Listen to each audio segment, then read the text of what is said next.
প্রিয় বন্ধুরা, আমি আরানা জাহান বলছি।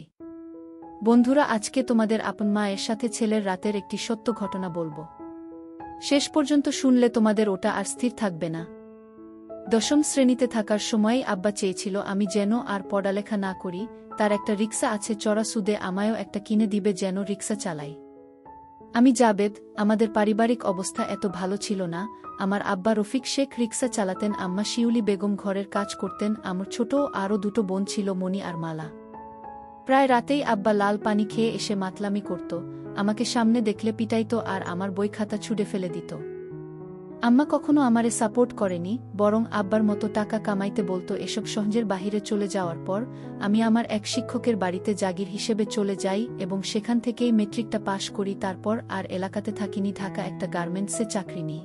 আর সাথে ডিগ্রিতে ভর্তি হই। আজিমপুর বস্তিতে একটা এটাস্ট বাচ্চা ঘরওয়ালা রুম নিয়ে থাকতাম। কোনো মতে দিন কেটে যাচ্ছিল। খাওয়া দাওয়ার একটু সমস্যা হইতো, কিন্তু আগের থেকে ভালোই ছিলাম, বিন্দাস লাইফ। হঠাৎই এক বিকেলে সবে রুমের সামনে আইসা দাঁড়াইছি, দেখি আমার খালাতো ভাই মন্টু, আমার আম্মা আর দুই বোন মালা আর মনিরে নিয়া হাজির। মন্টুও ঢাকাতেই এক মেসে থেকে লেখাপড়া করে। যাই হোক, রাগ তো আর হইবার পারি না। দরজা খুইলা তাদের ভেতরে ঢুকে বসতে বললাম। মন্টু যেন তাগরে আয়নাই, খালাস জাবেদ ভাই, আমি চললাম তাহলে।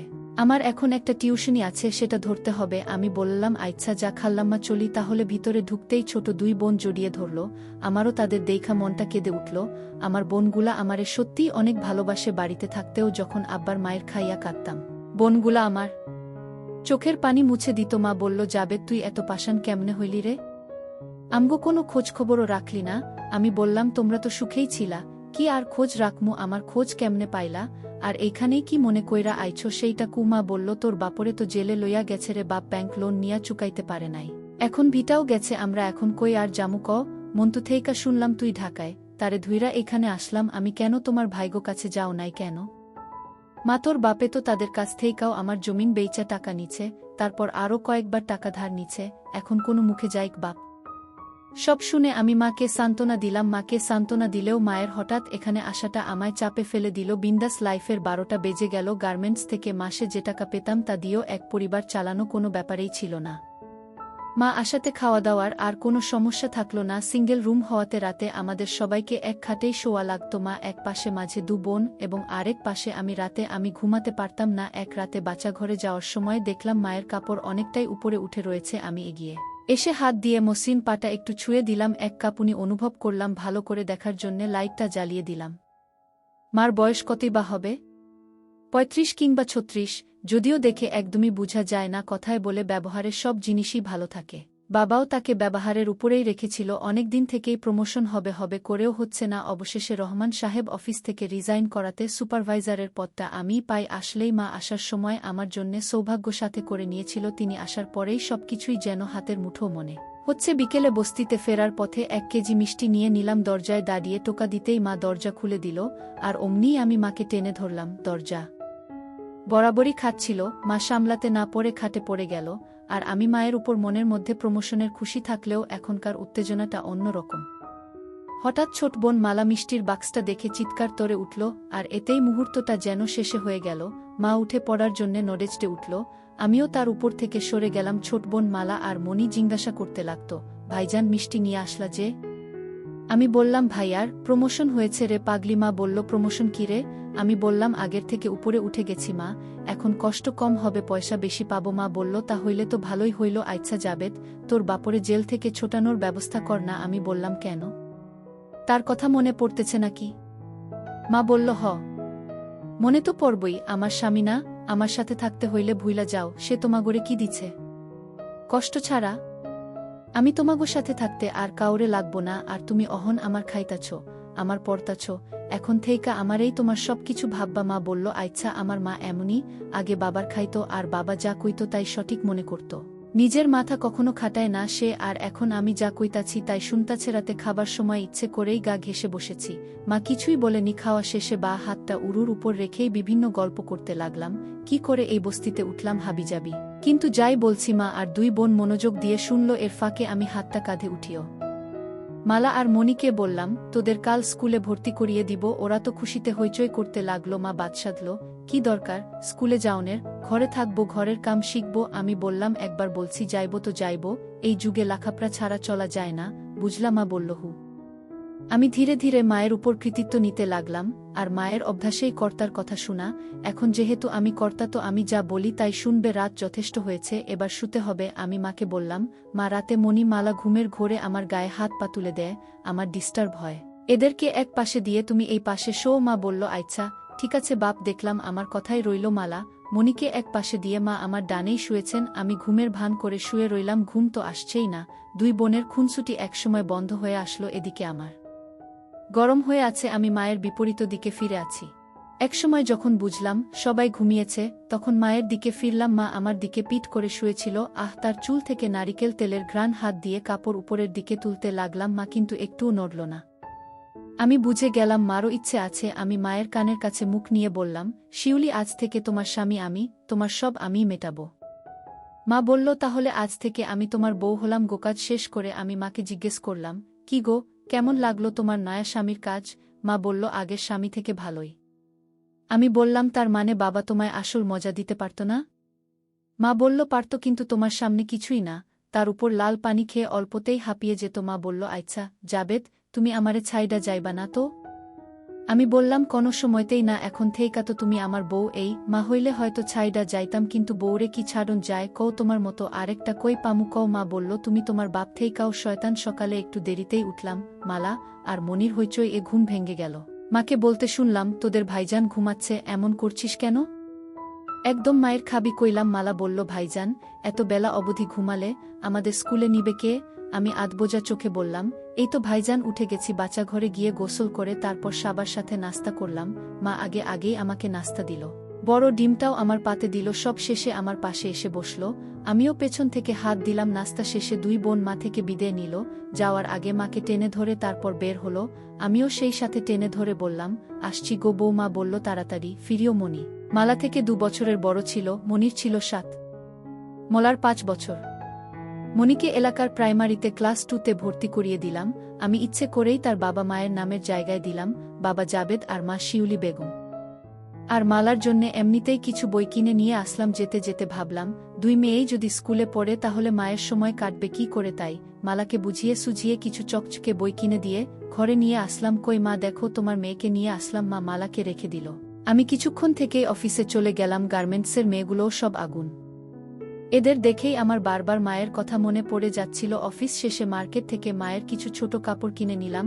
ঘরে ফিরে মায়ের হাতে প্যাকেট ধরিয়ে দিলাম। মা মুচকি হাসল। নাস্তা বানিয়ে রেখেছিল, তা খেলাম। উল্লেখ্য, পুরের খাবার আমি গার্মেন্টের পাশের একটা ঝুপড়িতেই খাই। মালা আর মনি একজনের পিছনে লেগেই রয়েছে।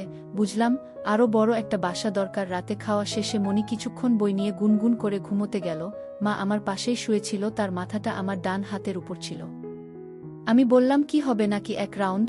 মা বলল, তোমার ইচ্ছাই আমার ইচ্ছে। আমি কাছে টেনে নিলাম। মা বলল, এই নিচে চলো না, ঘাটে আমার ভয় করে যদি মনি বা মালা উঠে যায়। আমি বললাম, আচ্ছা চলো। নিচের হালকা খালি জায়গাটায় মাদুর বিছিয়ে বালিশ 2টা নিয়ে নিচে নেমে আসলাম। আমি আবার কাজ করার সময় কথা বলতে ভালোবাসি। আমি বললাম, জানো বউ, আজ মনিকে ভর্তি করানোর সময় তার বাবার নামের জায়গায় আমার নাম দিয়েছি। ঠিক হয়েছে না? মা বললাম, একদম ঠিক করছো। তুমি মনির মার স্বামী হইলে তার আব্বাই তো হইবা। আমি বললাম, এখানে থেকে আরাম পাইতাছি না, কাইকাই নতুন বাসা দেখতাছি। মা বলল, কি দরকার বাড়তি খরচের? একটু কষ্ট হইলেও টেহা তো বাঁচতাছে। আমি বললাম, আরে ধুরো, কত টেহা আইব যাইব, আমার বউ তো একটাই, তাই না? মা বলল, কয়দিন পর যখন নিজে বিয়া করে ফেলবা তখন আর এই বউয়ের কথা কি মনে থাকবো? মায়ের এই কথা শুনে আমি গতি বিডিয়ে দিলাম। সকলে ঘুম থেকে উঠতে অনেক দেরি হয়ে গেল। মা আমার পাশে ছিল না, অনেক আগেই উঠে গিয়েছে। মনি স্কুলে যাবে তাই জ্ঞান করছে। আমি কেন এখনো উঠছি না, তাকে স্কুলে দিয়ে আসতে হবে। মালা মাকে জিজ্ঞাসা করছে, মা, ভাইজান কেন নিচে শুইছে? মা বলল, তোর ভাইজানের গরম বেশি, এই কারণেই নিচে শুইছে, যাতে ঠান্ডা হইতে পারে। তাড়াতাড়ি গোসল সেরে নাস্তা করে নিলাম। এমনিতেই দেরি হয়ে গিয়েছে, তাই আর দেরি করলাম না। মনিকে নিয়ে বের হয়ে আসলাম। বোনকে স্কুলে পৌঁছে দিয়ে আমি অফিসের দিকে চললাম। আমার বস হেলাল সাহেব, সেই এক বাজ লোক, তার রুমের পাশ দিয়ে যাওয়ার সময় হাসিঠাট্টার আওয়াজ পেলাম। হয়তো কোনো মেয়ের সাথে রসালো আলাপ করছে। আমি আমার প্রোডাকশনের কাজ দেখতে লাগলাম। মেয়েদের কাজ বুঝিয়ে দিয়ে ডেস্কে গিয়ে বসলাম। ডেলিভারির ফাইল দেখতে দেখতেই সময় কেটে গেল। আজ একটু তাড়াতাড়ি করে অফিস থেকে বের হলাম, একটা বাসা খোঁজা লাগবে। অফিসের পিয়ান মন্টু বলল মোহনলাল পানিপুরের দিকে নাকি কিছু টিনসেট বাড়ি ভাড়া দেওয়া হয়, তাই সেদিকেই গেলাম। টিনসেট তো পেলাম না, তবে সাইটওয়াল সেমিপাকা একটা বাড়ি দেখতে পেলাম। সামনে পুরনো একটা লোহার গেইটে লেখা বাসা ভাড়া দেওয়া হবে। আমি নাম্বার নিয়ে ফোন দিলাম। একজন বৃদ্ধ মহিলার আওয়াজ, বাসা মালিক। হ্যালো, কে? আমি আসসালামু আলাইকুম, আমি জাবেদ। উইয়ে বাসা ভাড়ার জন্যে কল দিয়েছিলাম। বাসা মালিক: ও আচ্ছা, আপনি কি বিবাহিত? আমি তো চিন্তায় পড়ে গেলাম, কিন্তু মুহূর্তেই আবার সব চিন্তা উবে গেল। আমি জি ম্যাডাম, আমার দুটো মেয়েও আছে। বাসা মালিক: তাহলে ঠিক আছে। আমি আসলে আগে একাই থাকতাম, কিন্তু গ্রাম থেকে বউ আর বাচ্চারা আসার পর একটা প্রয়োজন পড়েছে। বাসা মালিক: আচ্ছা আচ্ছা, আমি দারোজানকে দিয়ে গেইটের চাবি পাঠাচ্ছি। আপনি বাড়িটা দেখুন, যদি ভালো লাগে তারপর ভেতরে আসবেন। পাকাক্তা হবে। ঢাকায় সাধারণ এমন বাড়ি চোখে পড়ে না। সামনে কিছু খালি জায়গা, ভেতরে মাকসার ডেরা। জালে আটকে গেলাম। কিচেন রুম ছাড়া 2টা বেডরুম ও একটা ডাইনিং রুম রয়েছে। 2 বেডরুমের একটা এটাস্ট বাচ্চাঘর আছে, আর ডাইনিং রুমেও আরেকটা বাচ্চাঘর রয়েছে।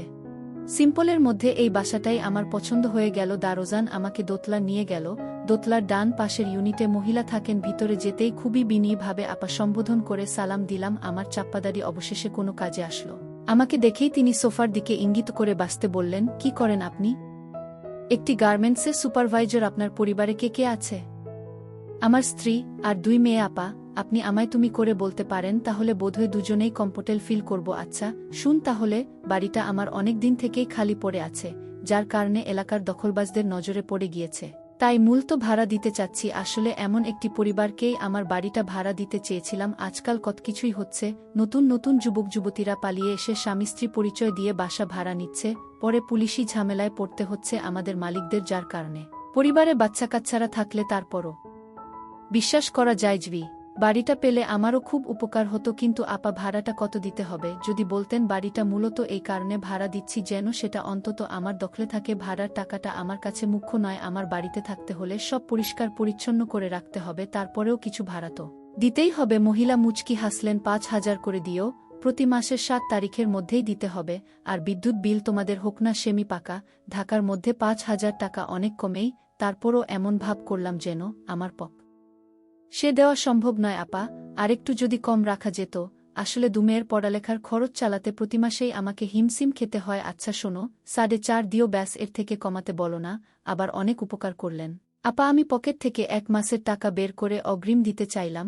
মহিলা নিতে রাজি হয়নি। অ্যাডভান্স লাগবে না, তুমি বরং তোমার স্ত্রী সন্তানদের নিয়ে কালকেই শিফট হয়ে যেও। আমি বাবুলকে বলে দিব ঘর পরিষ্কার করে দিতে। বাবুল মালিক আপার ঝাড়ুদার ছিলেন। আমি বিদায় নিয়ে চলে আসলাম মোহনলাল পানিপুর থেকে সোজা আজিমপুর। মা দরজা খুলে দিতেই ক্লান্ত দেহটাকে বিছানায় এলিয়ে দিলাম। মায়ের ডাকেই তন্দ্রাটা ভেঙে গেল। মা খাটে ঝুঁকে আমায় ডাকছিল, ঘুমিয়ে পড়লা নাকি? ভাত খাবা না? আমি মায়ের এক হাত ধরে টান দিতেই সে নিচে এসে পড়ল। দ্রুতই আমার হাত ছাড়িয়ে নিয়ে উঠে পড়লেন মণি আর মালা। ভাত খাচ্ছিল। তরকারি গরম করেছি, ভাত খেয়ে নেও বাড়ো তুমি। আমি হাত মুখ ধুয়ে বোনদের সাথে যোগ দিলাম। মণি বলল, জানো ভাইজান আজ স্কুলের ম্যাডামে একটা কবিতা মুখস্থ করতে দিচ্ছে, তাই নাকি? তুমি কি মুখস্থ করছো? হুম ভাইজান, তুমি শুনবা নাকি? মাঝখানে মা ধমকে উঠল। মণি, তোরে কইছি না খাবার সময় বেশি কথা না বলতে। মণি আর কথা না বলে ভাত খেতে লাগলো। মালাও চুপচাপ। বুঝলাম আমি এ ঘরের কর্তা হলেও করতি, কিন্তু মাই। আমি খাওয়া শেষ করে শুয়ে রইলাম। মণি এবার আমায় তার কবিতা শোনাতে থাকলো। এদিকে মা খাটের এক কোণে উল্টো দিকে ফিরে চুল আঁচড়াচ্ছিলেন। তার চিকন কোমরটা লাইটের আলোয় হেব্বি দেখাচ্ছিলেন। ছোট বোনের কবিতার দিকে মনেই দিতে পারলাম না। এর মধ্যে মণি আরেকটা কবিতা পড়তে গেল। আবার মা বাদশাধেন। অনেক রাত হয়েছে, সকালে আবার স্কুলে যেতে হবে, ঘুমো এখন। মালা তার ওয়ার্ড বুকের ছবিগুলো দেখছিল। সে নারাজ। মা, আমার তো স্কুল নেই, আমিও ঘুমাবো। ঘুমাতে হবে। সে বই রেখে চোখ বুজে রইল। মায়ের দিকে ইশারা দিতেই মা লাইট অফ করে আমার পাশে এসে শুলো। সে বোনদের দিকে ফিরে শুয়েছে। মা ধাক্কা দিচ্ছে এখনই যাতে কাজ শুরু না করি, কারণ বোনেরা হয়তো এখনও ঠিকমতো ঘুমায়নি। শিউলি, কাল থেকে আর আমাদের কষ্ট করতে হবে না। নতুন বাসা দেখেছি। শিউলি আমার মায়ের নাম। মা বলো, কি দরকার ছিল? আরে এভাবে আর কতদিন? মা, তা ঠিক কইছো, বাচ্চাগুলা দিন দিন বড় হইতাছে। এখন নতুন বাসাতে কিন্তু তুমি আমার বউ হিসেবেই যাবা, আর মালা আর মণি আমার মেয়ে। মা, মনে এইটা কেমনে সম্ভব? আমি জানি না কেমনে সম্ভব, কিন্তু তুমি সম্ভব করবা মা। আমি না হয় তোমারে স্বামীর নামলাম, কিন্তু মালা মণি কি তোমাকে তাগো বাপ ডাকবো নাকি? ডাকবো। আর তুমিই ব্যবস্থা করবা যেমনেই পারো। আজ সবার আগে আমার ঘুমাই ভাঙল, দেখলাম মা পাশে শুয়ে আছে কি মায়াবী এক নারী, চেহারাতেই দুনিয়ার সব মায়া এবং সরলতা। মায়ের সবচেয়ে বড় গুণ হল ঘরের কর্তার উপর বিশ্বাস রাখা। আগে মায়ের উপর আমার অনেক রাগ জমেছিল, কেন এই মহিলা কখনো বাবার আচরণের প্রতিবাদ করল না। আজ বুঝতে পারছি কেন করেনি। যার কাছে সে রাতের আধারে বশ্যতা স্বীকার করে নিয়েছিল, যার সাথে সে প্রতিরাতে রতিক্রিয়ায় মতে উঠত, তার কথার উপরে সে কথা বলতে শিখেনি, তার কথাই সে মাথা পেতে নিয়েছিল। হোক সেটা ভুল কিংবা শুদ্ধ। লক্ষ্মীটি সকাল হইছে, উঠবা না? মা ধীরে ধীরে চোখ খুলতে লাগল। মা কি ব্যাপার আইসকে, তুমি এত সকালে কেমনে উঠলা? তেমার টানে গো শিউলি।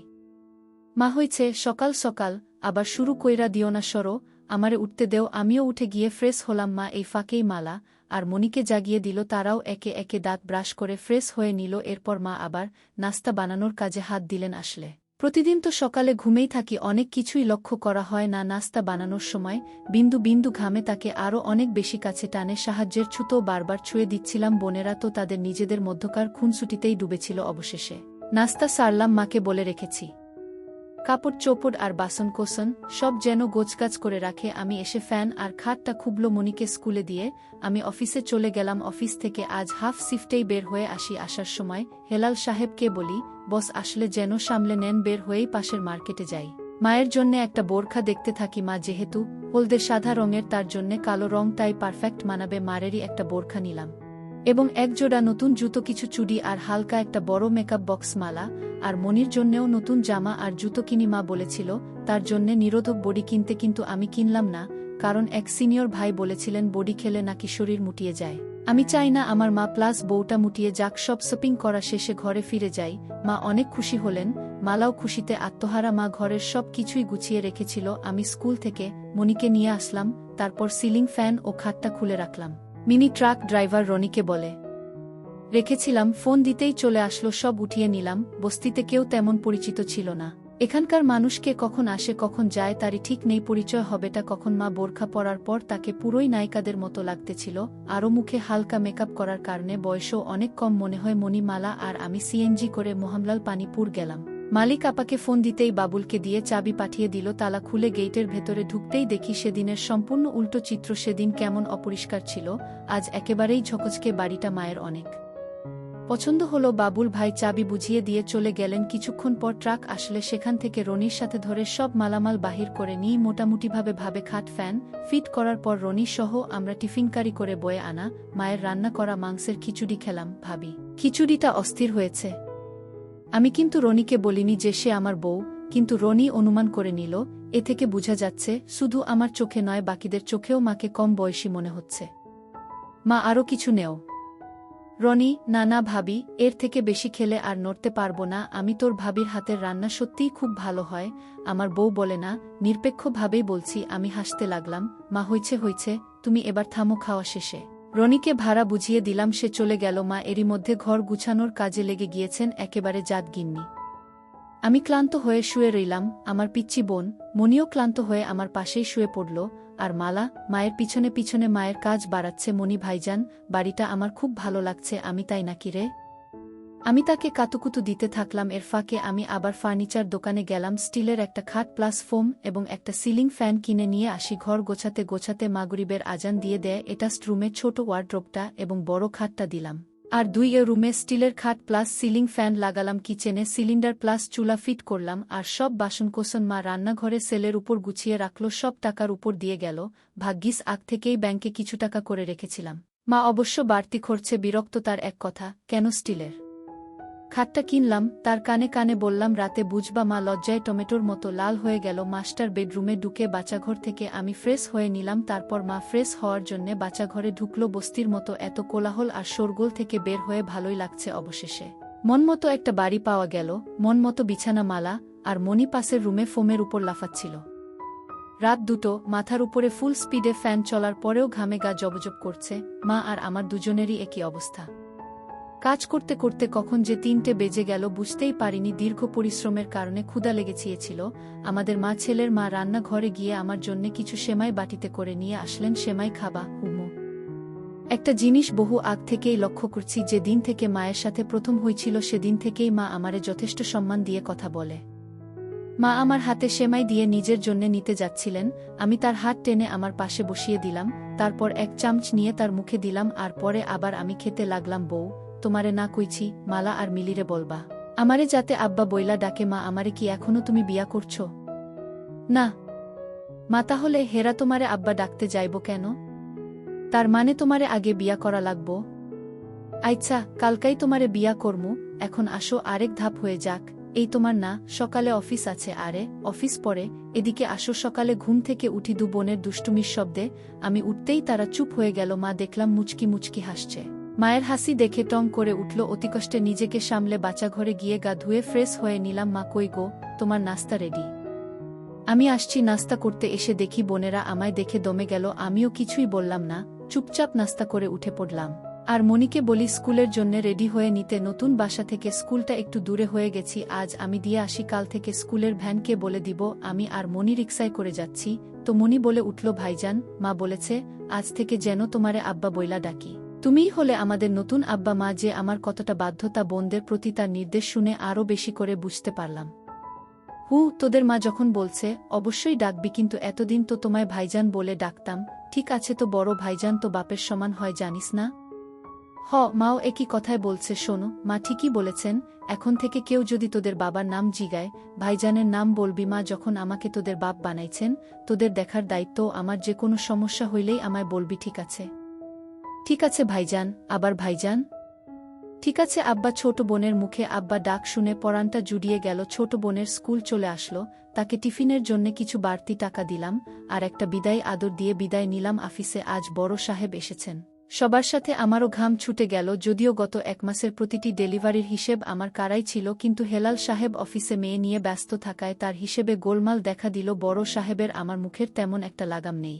চাকুরেদের যা তা বলে গালি দেওয়ার কাজে তিনি এক্সপার্ট। সবার মা বোন এক করলেও আমি বেঁচে গেলাম। তারপরও সারাদিন এক মুহূর্ত ফুরসত মিলেনি আমার সুন্দরী মাকে নিয়ে ভাবার। বেটা সারাটা দিন আমাকে আগামী মাসের অর্ডারগুলোর হিসেবে ব্যস্ত করে রাখল। বৃহস্পতিবারেও ফুল টাইম অফিস করে। যখন বাসায় আসলাম ভীষণ ক্লান্ত লাগছিল। ঘরে ঢুকেই হাতমুখ ধুয়ে চেয়ারে বসে পড়লাম। মাকে ঠিক কি বলে ডাকব বুঝতে পারছিলাম না। মা যেহেতু বোনদের বলেছে আমাকে বাবা বলে ডাকতে, তাই তাদের সামনে তো আর মাকে মা বলে ডাকা যায় না। এখন থেকে আমাকে তাদের বাবার মতো আচরণ করতে হবে এবং মায়ের সাথে তাদের বাবা মানে আমার বাবার মতোই থাকতে হবে। তবেই তো ছোট বোনগুলো আমাকে বাবা বলেই মেনে নিবে। আর মা তার স্বামী হিসেবে আমার বাবা মাকে জাবেদের মা বলে ডাকত। বাবা কি তখন আর জানত যে একসময় এই জাবেদেই তার জায়গা দখল করে তার বউয়ের স্বামী হবে? মাকে মনির মা বলে ডাকতে মন্দ হয় না, দেখি কাজ হয় কিনা। মনির মা কই গেলা? এই তো রান্না ঘরে, আমারে এক কাপ চা দিয়া যাও। এদিকে দেখলাম মালা আমার দিকে কেমন ভয়ে ভয়ে তাকাচ্ছে। আমি পকেট থেকে তার জন্যে আনা চকলেটের প্যাকেটটা বাড়িয়ে দিতেই দেখলাম তার ভয়টা দূর হয়ে গেল। এগিয়ে এসে আমার থেকে প্যাকেটটা নিল। এইতে আব্বু, তোর জন্যে এনেছি। মালা দৌড়ে গিয়ে মনির কাছে চলে গেল আর তাকে বলতে শুনলাম, দেখেছিস আপু, নতুন আব্বা কত ভালো, আমার জন্যে চকলেট এনেছে। মনি আর মালা এবার চকলেট নিয়েই মজে গেল। আসলে এই বয়সে সেসব বাচ্চাগুলো ছোট থেকেই অনিশ্চয়তার মধ্যে বেড উঠে তাদের কাছে বাবা বা ভাই এর মানেটা কোনো মাইনেই রাখে না, একমাত্র মাইনে রাখে এদের মা। এদের মা যদি কাউকে দেখিয়ে বলে এই তোর বাবা, তাহলে সেই ব্যক্তিকেই তারা বাবা মেনে নেই। মা চা নিয়ে আসলো। মায়ের কপালে আর নাকের ডগায় বিন্দু বিন্দু ঘাম জমেছিল, তাতে তার সৌন্দর্য যেন আরও বহুগুণে বেড়ে গিয়েছে। মা চা দিয়ে তাড়াহুড়ো করে চলে যেতে চাইল, কিন্তু আমি হাতটা ধরে দাঁড় করিয়ে দিলাম। এই এখন না, ঘুমাবার সময় চুলায় তরকারি দিয়ে আসছি, পুড়ে যাবে তো। আর এইদিকে যে আমার পুড়তাছে, তার কি হইব? তোমার কি পুড়তাছে?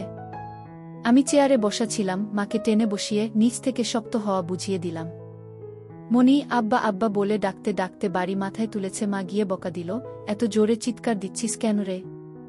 আমিও সেদিকে গেলাম। কি হয়েছে রে মা? আব্বা, শনিবারে স্কুলে সবার বাবা মা যাইব, তোমাদেরও যাইতে হইব। সে একটা আমন্ত্রণপত্র ব্যাগ হতে বের করে আমার হাতে দিল। দেখলাম প্যারেন্টস মিটিংয়ের কার্ড এবং একান্ত উপস্থিতি নাকি আবশ্যক। আচ্ছা যাব, আমি আর তোর আম্মা দুজনেই যাব, চিন্তা করিস না। এদিকে খিদায় পেটটা চোচো করছে। কই তোমার হলো? হইছে, তোমরা সবাই খাইতে আসো। মা সবার আগে আমার জন্যেই প্লেট সাজিয়ে দিল। মুরগি এনেছিলাম, তাই রান্না করেছে। মায়ের রান্নার আসলেই কোনো জবাব নেই। খাওয়ার পর বোনগুলোকে নিও কিছুক্ষণ দুষ্টুমি করলাম, একসময় মায়ের বাঁকা খেয়ে দুজনেই শুয়ে পড়ল। আমি আজ সেকেন্ড বেডরুমে শুলাম, মা আর দুবোন অন্য বেডরুমে। কেন যেন ঘুম আসছিল না, মন চাইছিল পাশে পেতে। আমি জানি মা আসবেই। কিছুক্ষণ পর মা এই রুমে চলে আসলো এবং আমার পাশে শুয়ে পড়ল। মা, আইছো জাবেদ, আমি সারা জীবন তোমার হইজা থাকতে চাই। আমিও তোমারে সারা জীবন আমার কইরা রাখমু। শিউলি কয়েক বছর আগেও কল্পনা করতে পারিনি যে আমি কোনো একদিন আমার সুন্দরী মায়ের পুরুষ হব, কিন্তু আজ সময়ের খেলায় আমার মা আমার বউ। আজ শুক্রবার হওয়াতে গার্মেন্টস বন্ধ, তাই সারা দিনেই ফ্রেশ হয়ে রান্নাঘরে ঢুকে নানা বাহানায় ধরতে লাগলাম। কিন্তু এই খুনসুটির মধ্যে অন্য একটা মজা আছে। নাস্তা বানানোর পরেই সকলে মিলে নাস্তা করছিলাম, এমন সময় মালিক মহিলা এসেছেন। মাকে দেখে বললেন, তুমিই তাহলে জাবেদের স্ত্রী? মা লজ্জা ভরা মুখে বলল, জি আমি উনার বউ। তোমাদের বাচ্চাগুলো অনেক কিউট। কি নাম তোমার মা? আমার নাম মালা। ছোট বোনটা আমার। হাসতে লাগলো মহিলা। বোধহয় সন্তুষ্ট আমাদেরকে বলল, জাবেদ, তোমার স্ত্রীটা অনেক সুন্দর। তোমার মতো কালো মানুষের যে এমন একটা সুন্দরী স্ত্রী থাকতে পারে ভাবাই যায় না। আমি আসলে দেখতে কুচকুচে কালো ছিলা, একেবারে আমার বাবার মতোই, লম্বাই 6 ফুটের মতো। তার উপর মুখে চাপ দাড়ি দেখে বয়স অনুমান করাটা টাফ। ছবি উপরওয়ালার ইচ্ছে। আফা। আমি মুচকি হাসলাম। মালিক মহিলা সবগুলো রুম ঘুরে তারপরেই বিদে হলো। মা যদিও নাস্তা সেধেছিল, কিন্তু অত বড় লোক কি আর আমাদের ঘরে নাস্তা করবেন? দুপুরে নামাজ পড়ে আসার পর খাওয়া দাওয়া শেষে সবাই একসাথেই ঘুমিয়েছিলাম। যখন উঠলাম তখন প্রায় 5টা বাজে। সন্ধ্যায় সবাইকে মার্কেটে নিয়ে যাওয়ার কথা ছিল, তো তাদের নিয়ে মার্কেটে গেলাম। মা কোনো কিছুই কিনবে না, তারপরেও আমি পছন্দ করে তাকে 2টো কালো কালারের ছোট কিনে দিলাম, আর ছোটরা তাদের জামা কাপড় কিনল। আসার সময় মায়ের চুলের জন্যে নারিকেল তেল এবং তার পায়ের মাপে তার জন্যে এক জোড়া নুপুর কিনে নিলাম। মা তো অনেক খুশি হলো। বিয়ের পর নাকি তার শখ ছিল নুপুর পরার, কিন্তু বাবাকে কখনো বলে উঠা হয়নি। আর বললেও মনে হয় না বাবা দিত মার্কেটে যাওয়ার। মা আর আমি যখন বোনদের নিয়ে হাঁটছিলাম, সবগুলো পুরুষেরই চোখটা একবার না একবার মায়ের দিকে চলে যাচ্ছে। কিছু কিছু তো চোখ দিয়ে গিলে খাচ্ছে। মাকে বাড়িতে আসার পর ফ্রেশ হয়ে সবাই খাওয়া দাওয়া করে নিলাম। ইচ্ছে করেই ফ্যানটা বন্ধ করে দিয়েছিলাম, কারণ ঘামের গন্ধটা আমি নিতে চাচ্ছিলাম। গত 1 ঘন্টা ধরে অনেক কাজ করে দিয়েছি। মা, তোমায় একটা কথা বলা হয়নি। কি কথা? তুমি না বাবা হতে যাচ্ছ? সেটা তো হলামেই। বউয়ের সাথে 2 মেয়েও বোনাস পেয়ে না। আসলে আমার পেটে বাচ্চা। তোমায় কিছুদিন ধরে বলবো বলে ভাবছি, কিন্তু ঠিক বলতে পারছিলাম না। কি বলো? সত্যি? তাহলে তো সত্যিই তুমি আমার বউ হলে। মা ভেবেছিল হয়তো আমি রাগ করব, কিন্তু আসলে আমি খুশিই ছিলাম। এরপর মা উঠে বাচ্চাঘরে গেল ফ্রেশ হতে। হাঁটার সময় তার পায়ের নুপুরের শব্দে আমি আবার পাগল পাড়া হয়ে গেলাম। মায়ের জন্যে বিছানাতে অপেক্ষা করতে লাগলাম। আবার কাজ না করলে শান্ত হবে না।